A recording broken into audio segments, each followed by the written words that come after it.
I'm Paul Riedner, and you're listening to CE5 Minneapolis, a series about what happens when a team of researchers attempts to prove that we are not alone. It's the behind-the-scenes look into how we use consciousness to make human-initiated contact with cosmic civilizations here on Earth. This work weaves together our inner worlds and our outer worlds. You're listening to episode 4.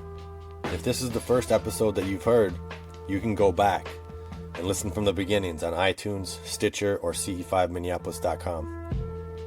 To recap, previously on CE5 Minneapolis, I sit down with my wife to think about some of the implications of going public with a podcast like this about a topic subjected to a manufactured culture of ridicule and how complex it is to explain. So are you a little nervous about me being so open about this? Because you know me very well. I am. You know? I am. What are you nervous about? That everyone who I know is gonna think I'm married to a psychopath. Because I would probably have how long can I explain them why you are doing this and what you've seen? And you've been explaining it to me for last hour after what I already know, and I still need an explanation. So what will 1 minute or 2 minutes do? Not much.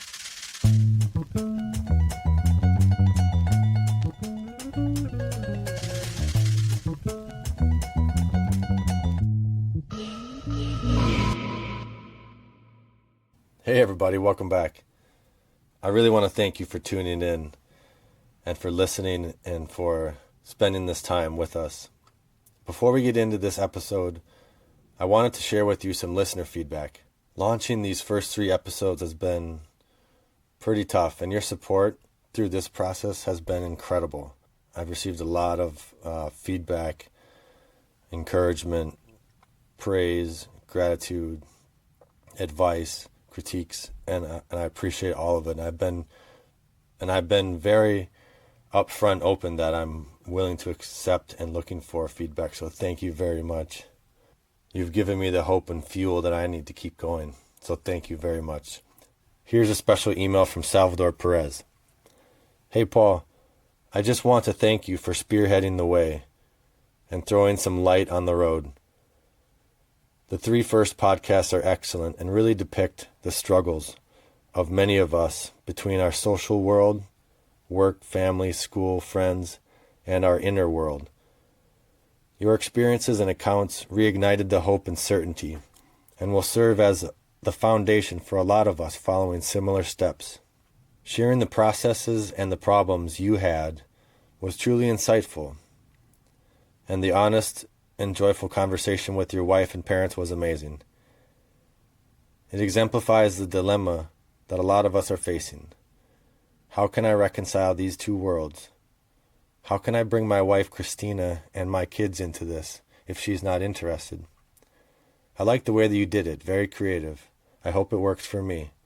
I'm looking forward for the upcoming podcasts, and I may see you soon in one of Dr. Greer's trainings. I am positively sure that Kai, Maya, and a lot of our kids will be living in a better world. Once more, thanks for initiating the contact, sharing the techniques, and expanding the way. Salvador, you're very welcome, my friend. Thanks for listening, and stay in touch as we go forward. This letter is from Teresa in Tucson. Paul, I listened to the first one, the backstory, while driving my son to school. Your courage to create a podcast and share deeply with your wife is touching. You've inspired me through your own vulnerability, and I suspect you and your team will have an enormous impact on the unfolding of disclosure in our generation. I will forward your podcast link to my friends and to my curious 20-year-old son, who is trying to be conservative in reaction to his parents' fringe interests and occupations. I'm a former archaeologist, a meditator of 30-plus years, a homeschooler, a yoga teacher for 18 years, and his dad, a nonconformist artist and philosopher.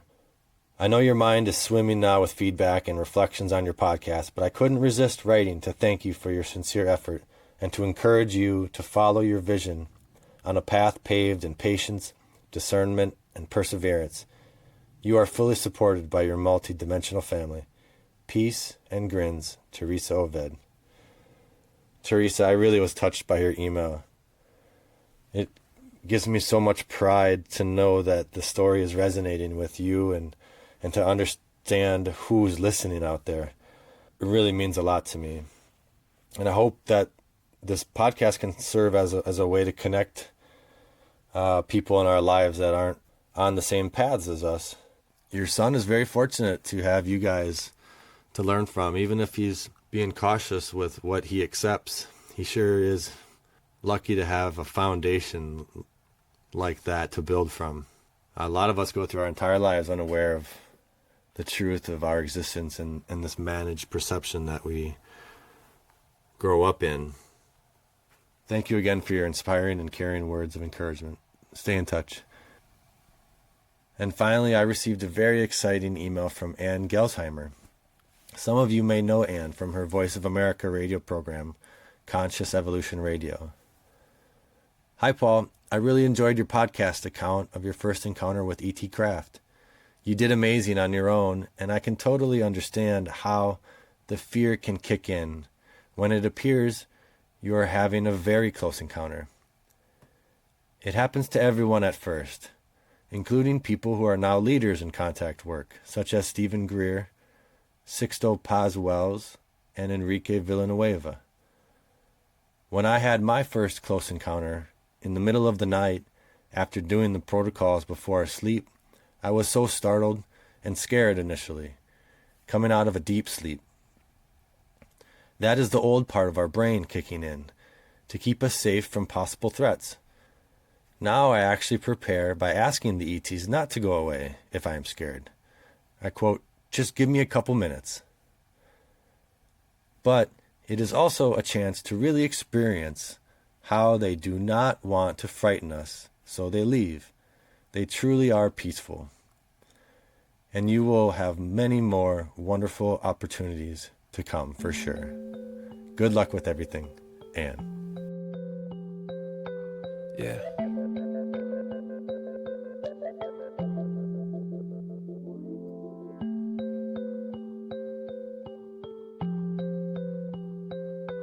Yeah. Even though this work is about making contact with extraterrestrial life, it could be said that it's more about us. Check out this description of CE5 work from William King, a member of a Facebook community called the CE5 Initiative. It's called CE5 and the Development of the Senses. CE5 is about making contact with other life out in the cosmos. Yet I also think it is about making contact with yourself at the same time. I think that the people who are visiting us during CE5, they are teaching us. They engage our senses in many ways, often purposefully subtle. And by us learning to observe subtleties, our senses develop enhancement, like a muscle being trained. It's becoming more and more clear to me that CE5 is part of an art, a skill of observing, becoming more observant through the use of the physical senses and even spiritual ones. That's greater awareness, through observance. I'm sure I'm not the only one who is experiencing what seems like super senses. You can see a fruit fly moving across the room, or see the smallest of things on the ground as you walk. You can smell the subtle properties of things, even from at a distance. You can hear the activity around you in a similar enhanced way. Even sense of touch, or third eye PSI sense. It's all being trained when you do CE5, I feel. So be a good student. I think if you are to have a greater awareness beyond the self, beyond this one planet, you have to train your senses to go deeper. You will start to see the dance of all the parts, all sense can merge into a beingness in a single moment, all the parts of sense cooperating together to convey even deeper understanding and concepts that go far beyond the capabilities of words. There is so much sense out there, whether it is your own or that of someone else, or even of the trees and air. It's all sensing. So next time you go out and do CE5, don't just focus on the ETs. Focus on yourself. Focus on your senses. They are your bridges to the senses of all life apart from you. Immerse in them, experience them, observe them without bias. William King. Come a little closer, come a little closer, come a little closer, come a little closer, just a little closer, come a little closer, come a little closer, come a little closer, come a little closer, come a little closer. I titled this episode People because that is the thread. I don't want it to be about me. I wanted to share evidence that this podcast is touching other people and resonating with them, and about the people that are involved in this endeavor with me, like Adam and Kevin and Michael. Because the more we get to know each other, the better we do as a team in the field. The more we open up, the more we trust each other. The more we share, and that translates into better contact. It's like we're earning an encounter. So I've been sitting down with each of the founders of CE5 Minneapolis to tell some of their story and to learn about them. Here's Adam. Figurines here. Yeah, I don't know what they're really called, figurines, but yeah, his little statue. That's little decoration. That's Buddha. what does that mean to you? I just like it because it means stillness. You know, it's like a representation of stillness in a space. Balance, also. Your space feels good. That's important, man. That's You know? really nice. This is what Mike Hudson, our other group guy, he loves this kind of artwork. Mm-hmm. What kind of artwork are we looking at? We are looking at Alex Gray's paintings, and they're real. Alex Gray illustrates and paints the best representation of spiritual and energetic consciousness in and how it integrates with the human body that I've ever seen. It's beautiful. He captures the spiritual realm, the invisible, and sacred geometry in a way that I've just never seen before. What sort of projects are you working on now or looking forward to? In my personal life, I'm focusing on voiceover work and commercial work here in the Twin Cities. And I also really, really enjoyed theater. I enjoy Shakespeare. I enjoy straight plays, television and film also. There's a lot of independent films here. And then our group, I'm just so psyched that we have the beginnings of a group. I think in the entire state, we're it. Yeah, I think we are. That's awesome. Yeah, and I think we have a really interesting team too. Yeah. What's your sort of? This is now your second team that you've been a part of. So what do you make of our team dynamics? It's early, but talk about that a little bit. Well, personally speaking, for Kevin, I think it's great that he had the ambassadorship with Stephen Greer. That's an enormous help for us, and it's really blown open the doors for him too, to have that kind of experience. So it helps us too it helps that he can sort of teach us about the workings of a group. I like our dynamic. I think that this work lends itself to people becoming fast friends, because it's the sort of nature of this work is just very love-based work, because if we're going to make contact with extraterrestrials, it has to be in that sort of context. And it is. It's not like we're trying to do it right or anything. It just is. So like when guys, when we get together in a group, guys, men and women, everybody's just like really cool with each other. It's like a great template.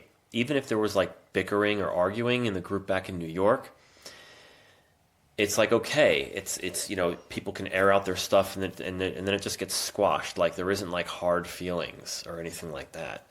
It's like it's a beautiful template for like a relationship.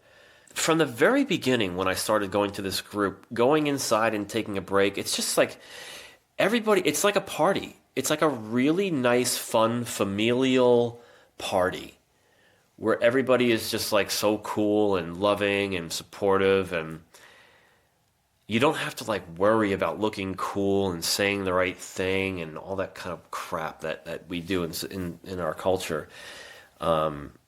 That's why I love this work, because it just breaks down those like social norms. It's like I'm moving at light speed. Slow down. You need to slow down every once in a while sometimes. To see how the world goes round. You need to slow down every once in a while. 'Cause you don't know, you don't need to go so fast. What do you remember the first? Oh yeah. That you. Oh yeah. Tell me about it. I went with my friend James and his girlfriend Aubrey. We drove up from Westchester County. It was about 2 hours north into the Albany region, and we got there late. We knew it started around 7, and we had never been there before. I think James might have went once before me. It was a September gathering. We got there around like 8 o'clock, and everybody was in the circle already, and they were just going around the introductions, and it got to us, and we introduced ourselves, and I just was so excited. I was like really kind of gleeful just to be there and be part of the group, and I got such a great feeling from everybody, and I was just like, this was like, oh my God, this is like where I belong. This is fun. Sort of like how I feel when I'm on stage, like in a theatrical production. I just feel like I'm home in a way.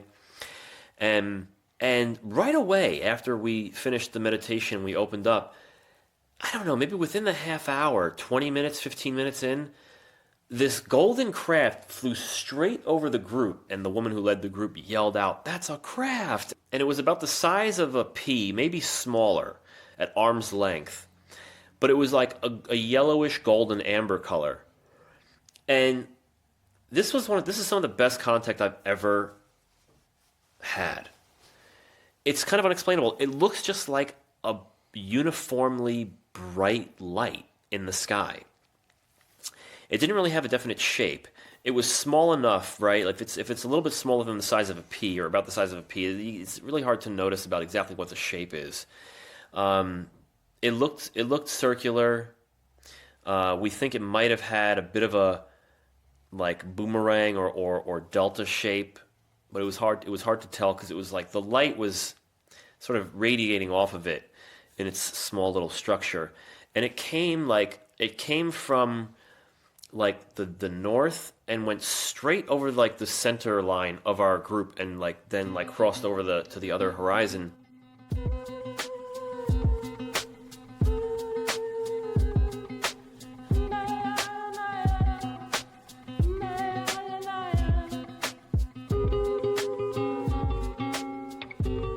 How fast was it moving? About the speed of an airplane. Which some people might think, oh, well, then maybe how do you know it wasn't an airplane? It's just, like, no airplane looks like that, especially at night. Airplanes are absolutely, identifiable, even through a pair of binoculars, and we had binoculars on it. What did it sound like? There was no sound. Not at all. See, that's the other thing. No sound. And we always listen for jet engines, too. And so planes are always identifiable either by sound, by their engines, or the light that they are emitting through their headlights and stuff, and FAA lights, blinking lights, and there was none of that. So, but it was moving about the speed of an airplane.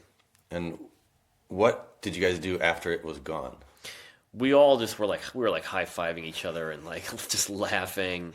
Everybody just got so excited, and really euphoric, and I was just so happy. It was just like so cool.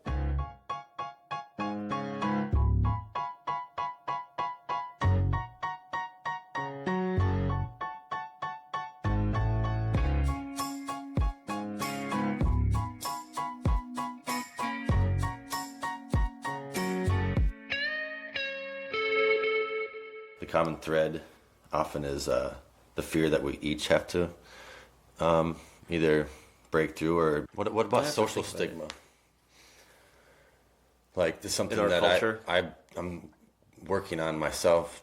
Just releasing this podcast is kind of saying I'm coming out free and clear and saying, hey, this is what I'm into.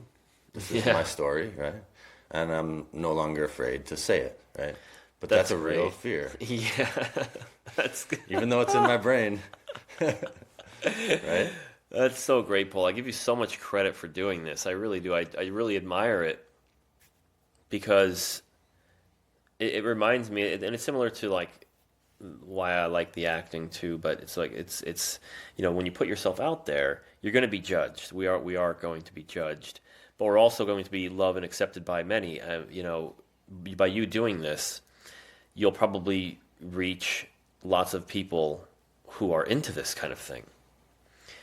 And maybe the people that aren't, they're probably not, they're not going to listen to it. I mean, the people that aren't, they're probably not going to waste their time listening to it just so they can hate it, just so they can reach out to you and and want to like slander it.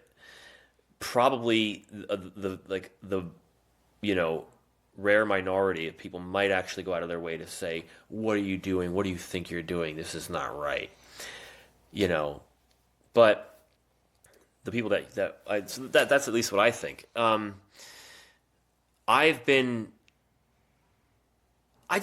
tread a little carefully. Like, some of my family knows that I'm into this. And they're kind of cool anyway. Like, they're into like spirituality. So people that are into spirituality, friends, family, I can talk to about this, and I'm cool with that. But if they're not, and I think they're going to judge me really harshly and react out of fear, and even maybe try to like get me to answer to that fear, like, what are you doing? I don't tell them. I don't even bother. This is not worth it. But like, this is really cool, like I'm happy to sort of piggyback off of your courage and do this interview, and maybe people will listen to it and find what I have to say kind of interesting, and but that's also like a process for me of putting myself out there in the world as an actor, as a CE5 experiencer, that people are going to find out, and they're going to, and then like people are just open to just think whatever they want to think, and judge us, let's say, and I have to be okay with that.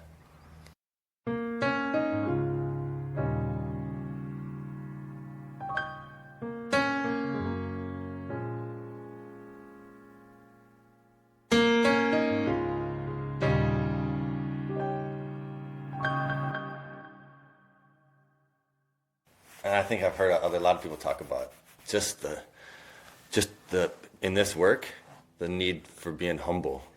Oh God, yeah. Right? Yeah. And then also just obviously keeping an open mind. Mm-hmm. And there always will be fear. Anything that's unknown, right? That you're That's not true, right? It's like a natural response. Definitely going to be some fear there. So Yeah. that's just kind of part of the game too. Yeah, it's like we're human. We have a nervous system. It's like in our DNA. It's like in our prehistoric ancestral DNA. Yeah. Yeah. I'm like reacting to the ET as if it's like a Tyrannosaurus Rex or something, right? And I just need to like obviously, right?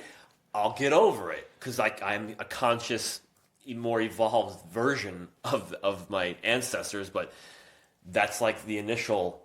See, and I think it's important for me not to relate to them as the T-Rex then, because my nervous system may react like that, but it's just like it's just it's like an involuntary or just autonomic nervous system reaction. That's just part of it, and then it's like. And that's, I guess, what's so special about meditation, right? Is that allows me to then sort of the being able to target the sensory information that my body's giving me, so I can identify and go, okay, my heart rate's going up, like I'm getting a little excited or scared, but that's just a signal. I don't need to like let that change my state of mind or my my decisions, right? Right. But just name it. Just name it. Okay, I'm feeling this way. Yeah. Got it. Right. And that's it. Done. Like done. Yeah. That's all. It's as simple as that. It's kind of like just approaching it in a research mindset, just logging what it is that you feel, right? What you're experiencing, what you see. Like, and I think I think for me, a helpful way to think about it. How can we think about like synchronicity, and how have you experienced it? Well, many times in my life, it's happened where I've sort of gotten what my deep desire is, and that to me is synchronicity. Oh, for example, this is a really good one. And maybe when life purpose is involved, it happens that much stronger. The signal is that much stronger. I was a UPS driver, and this was in the late spring of 2008. I knew I didn't want to be a UPS driver my whole life. I was only 28 years old. And I knew that I was like, I didn't know what I wanted to do. I was sort of asking my higher self, trying to have a conversation with God, and like, what do I want to do in my life? And I just thought or heard or whatever, well, what was the most fun for you?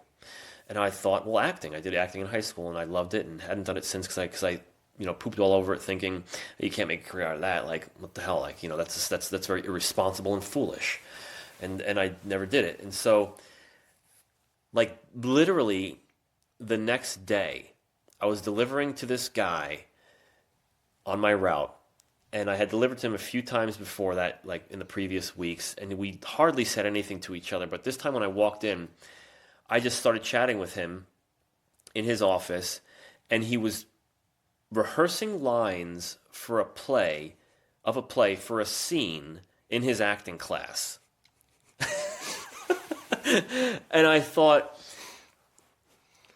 obviously it hit me like, okay, this is an obvious sign. And I just sort of, nicely just was chatting out, like, I'm like, and I was sort of burning with like curiosity, and he saw that, and he gave me a flyer for the program, and it couldn't be more convenient. It was like right near where I lived. It was at night. I could go there after work, and it was like I could never quit my job to like go to an acting conservatory and spend $50,000 and put myself in debt. Like that just wasn't an option, but this was totally an option. And I spent like 5 years in that program, and I got all sorts of experience. And now here I am today as a professional actor. And it's like, to me, that's like unbelievable synchronicity. Yeah, it's like when you're in touch enough to listen, right? Or to ask too, right? But you voiced what you wanted, right? And then you were aware enough to see the response. Whether you might have just walked through that same thing later, or what really happened, who knows, right? Yeah. Like what actually happens in this world where things sort of come to us when we're going after something we want, or right, or there's some like you said, life purpose behind it. Yeah, it's just fascinating, I think. Yeah, which I think it's important for people to just really do start voicing things that you want. I absolutely do too. I try to do that now, like daily. Yeah. Otherwise, someone's got to read your mind, and that's hard, I think. Yeah. Today, when I was getting in the library room that I had reserved for us to do our interview, there was a guy in there. I was late for my time, so there was a guy working in there. So I just came in and I said, "Excuse me, I'm sorry. I've reserved the room. I'm just a little bit late. My apologies. I have to get on a Skype call." And he was like, "Oh, no big deal." And then I put my stuff down, and for some reason, like, I took my sweatshirt off, and I remember thinking I should take my sweatshirt off. Or there was this voice, right? And I was like, I should take my sweatshirt off. And it wasn't hot. It's cold as hell. But I did. And I had my deep sea Army dive shirt on. And the guy, like 10 seconds later, goes, "Army divers, not many of those around." And I'm like, "Sounds like you know of an Army diver then." He goes, "Yeah, I was a Navy diver." Wow. And dude, there's like seriously like 300 of us around the world. Like, Oh my there's just God. not many of us. Maybe 900 total. Like, Holy there's shit. just few and far between, and we're not even close to a body of water. Yeah, right. But for some reason, I felt like I don't know. For some reason, I Lazy. wanted to like show my shirt. Yeah. It was part of why I took my sweatshirt off, but there was Yeah. no hint anywhere that Yeah. that he would Yeah. somehow be, Yeah. wise to that. So Yeah. yeah, like sometimes I guess I used to be more of the idea that was a coincidence, and now I'm Yeah. towards the other direction now. I don't necessarily Mm-hmm. know how to explain it or exactly what I believe in, but there's more magic in the world than I used to think. That's there a was. great way of putting it. That's the exact word for it. Yeah, the magic. And I try to work on, or I am working on like my faith. And that's like takes a lot of strength, in my opinion, to have faith that that's not an accident, and that there is possibly some, higher intelligence, higher power that we are like a part of, that created that little thing for you, that little experience. Absolutely. When I was on a train in Chicago, I was Yeah. reading the Celestine Prophecy. Nice. And at that exact part of the book that I was on was talking about this synchronicity, and that like if you're in public and you just happen to like meet eyes with somebody, that you should go talk to them, because there's something that you need to learn from them, and there's something that they might need to learn from you. Wow. And which is a hard thing to do. Yeah. To actually follow through on.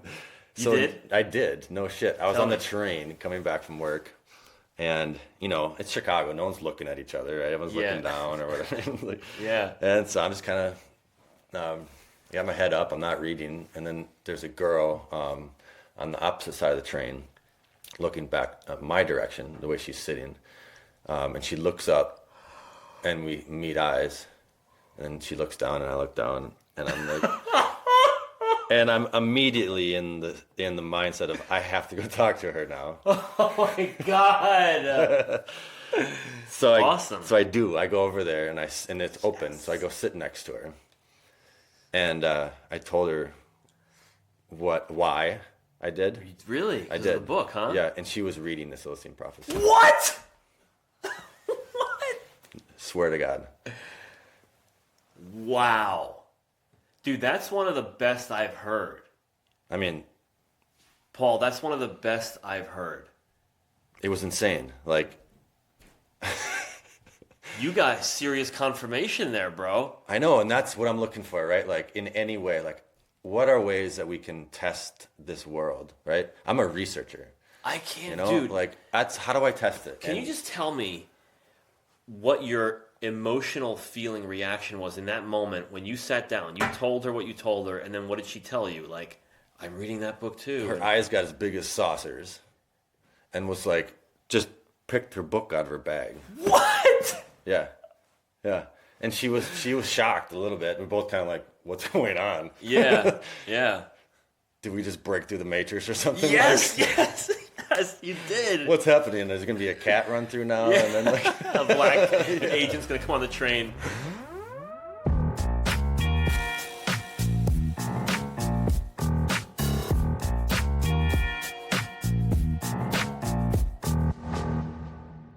seems like there are some commonalities that we could come up with for someone who doesn't know about C5, but if they're aware of these other things, right? Or if they're- yeah, right? yeah. What could we come up with in terms of a person who might want to check out CE5 because of whatever they're into now that aligns with it? What would you say? An attraction towards spirituality, non-religious spirituality. And that's why I love guys like Deepak Chopra and when Stephen Greer talks about the science of consciousness, because then if you like go deeper, you sort of, they get to talking about what is spirituality and the spirit realm and then other dimensions. And then the CE5 work ties into that beautifully, because that's where like fiction becomes fact. It's like people that are interested in other dimensions, other worlds, spirituality, spirits, spirit guides, nature spirits, the invisible world in that way. Like the ET contact, I feel like those two things are similar. And, these beings from other worlds, those are the ETs that are here with us, that we make contact with. And so it's like taking the veil off. It's actually, we're actually doing it. Like those things are no longer fantasy, is what I'm trying to say. And they're not, and people may seem that way until you get to know them a bit more. And for me, that's part of my journey as well. And this sort of goes back to your other question. Like, part of my journey is also like trusting in this like invisible thing. All these things are like, science is starting to prove it now. It's all like factual. It's no longer fantasy. So I think it's sort of like a natural like evolution and unfoldment for that kind of a person to then like check out like CE5 work.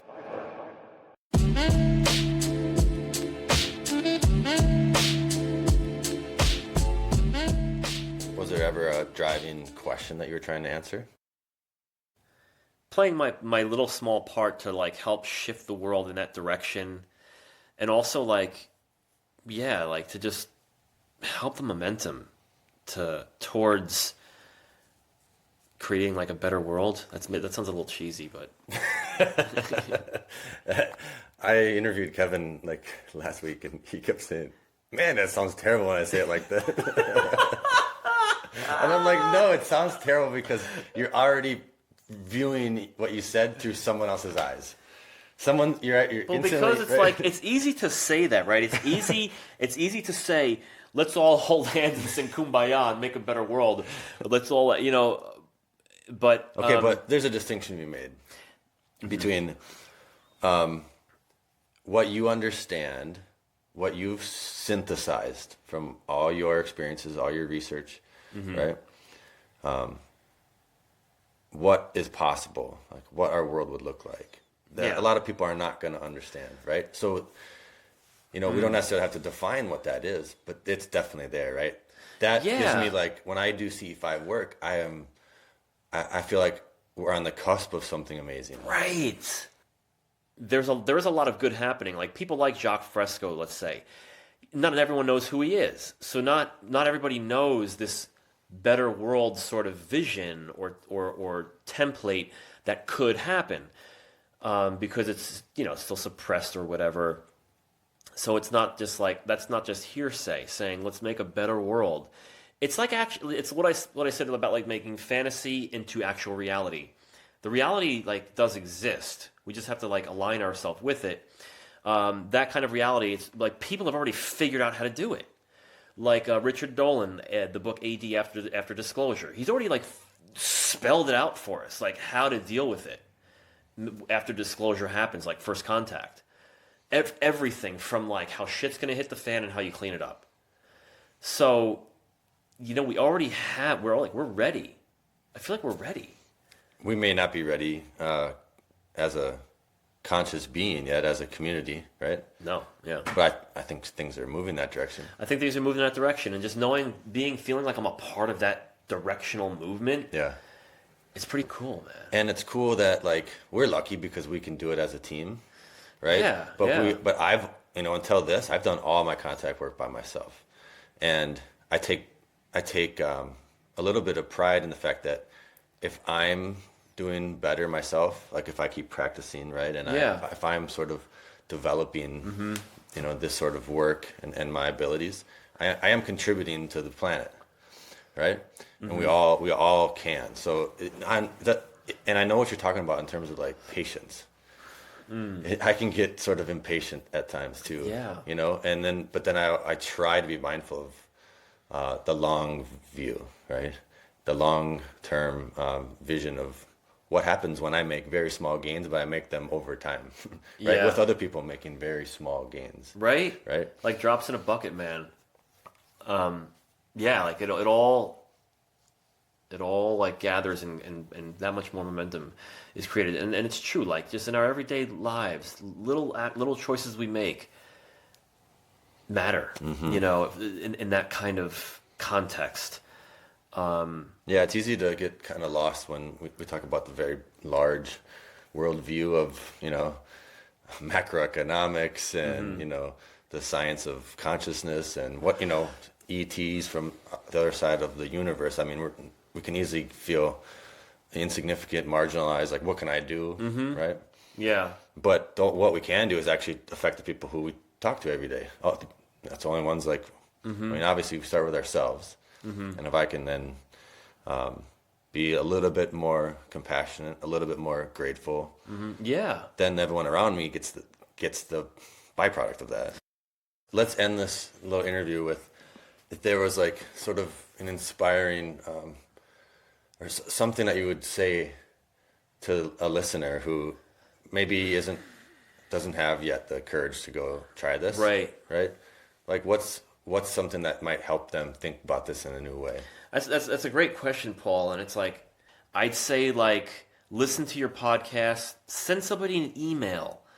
You could just like reach out, send somebody an email, and not join up. Like, you don't have to like come out. You could like ask questions for like, a month or however long it takes for you to get comfortable. An open mind is very important. And good intentions, like why you're getting involved in this, why you want to be with us. And again, this is not like rocket science. These are all simple answers. Why you want to get involved in this kind of thing. And if all the stuff we've talked about, that if it all rings true and that's why you want to do it, then that's good. I think it makes me feel like people that find this and that join up are meant to do this kind of thing. It's part of their sort of inner quest, their inner journey, their inner curiosity and their purpose in life, and they're gonna find it and they're gonna do it. Up next, a scene from the next episode of CE5 Minneapolis. Kevin, Mike, and myself return to the field and have a very close encounter. Do you guys feel any mist? No. Be open to other senses right now. Yeah. Tactile. Because I felt something on my cheek. If you are present at this level, there's nothing new. And I wrestle with a formidable adversary, academia. I'm an alum trying to give a talk at my very own class reunion. So if Carleton College doesn't hold the intellectual curiosity and honesty to welcome me and this new information, I'm left wondering how academia as a whole can be trusted. To subscribe and listen to upcoming episodes of CE5 Minneapolis, you can go to iTunes, or you can go to our website, CE5Minneapolis.com, or the show is now on Stitcher.com for any non-Apple device holding folks. The music on this and future episodes is from Rhymesayers Entertainment, a Minneapolis-based independent hip-hop record label. We hope you'll support their artists if you like some of the music you heard in the show. They do it right. Constantly keep elevating the hustle, the music, the ethic, muscle, the movements, the methods. We'll be on the lookout for other organizations, companies, and individuals that are also doing it right. Send any nominations to info@ce5minneapolis.com. Thanks to Leon J. and the fellas down at Slam Academy. Wub, wub, wub. I'm producing this entire podcast with Ableton Live, and they're the spot to go if you need help with that. Hey, Twin Cities, hit me up if you would like us to speak at your event and get an insider's view of what is really going on and how you can help. The next time we talk, I'll be in the Los Angeles area for ambassador training with Dr. Greer. Send any of your burning questions you have about CE5 to info@ce5minneapolis.com, and I'll see if Dr. Greer can field some questions for an upcoming podcast. And finally, if you're down with this project, please rate and review the show on iTunes. It helps us immensely. Thanks, everybody. Your support's critical. I'm Paul Riedner. See you on the next episode of CE5 Minneapolis. Flight 101, Superjet service for Pittsburgh and Los Angeles. Will depart from gate 12. Passengers may proceed to the gate area for check-in.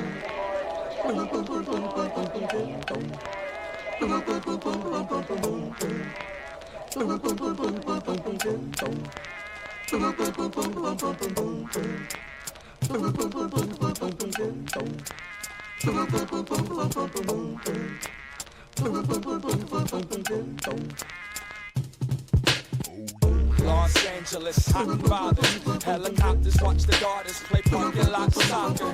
A whole lot of love, but the targets hide. Got us all looking for a magic carpet ride. Environment perfect for a hustle. Many people are distracted by the puzzle, and while they not looking, the angel got taken. Put into the gray space between fingerprinting and booking. Do your best, cause the lesson is love. It's enough to keep your head up, another day to get up. Wake up and let the sun shine through the smog. Free the dialogue till everyone believes in God. LA, to some is hell, to some is play. Pay the cover charge and watch what you say. The Barbie doll's caught, body parts come off, and I think she's a he. Stop, look at how it walks. They got the weirdos, the talent, the beautiful. An arm and a leg for a one-story cubicle.